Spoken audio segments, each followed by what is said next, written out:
Nyakubahwa Perezida wa Repubulika,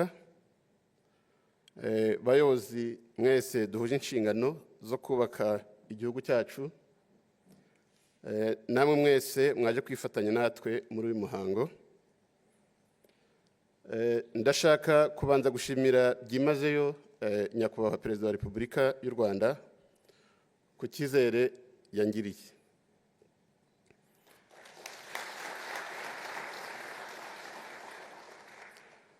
Nkaba mbizeza Nyakubahwa Perezida wa Repubulika ko nzi neza uburemere bw'izi nshingano mwampaye n'uruhare rwazo mu kuzamura imibereho y'abaturage n'iterambere ry'igihugu cyacu.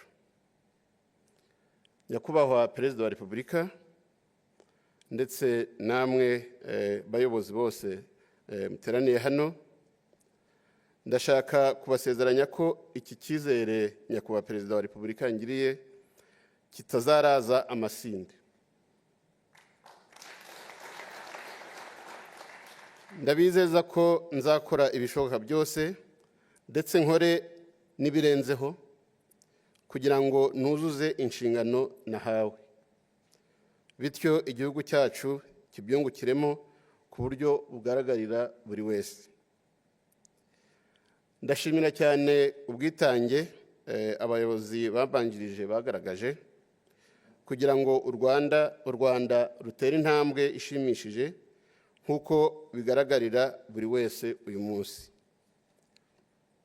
Niteguye ntategwa gutanga umusanzu wanjye muri urwo rugendo k'umunyarwanda wiyemeje gukorera igihugu cye.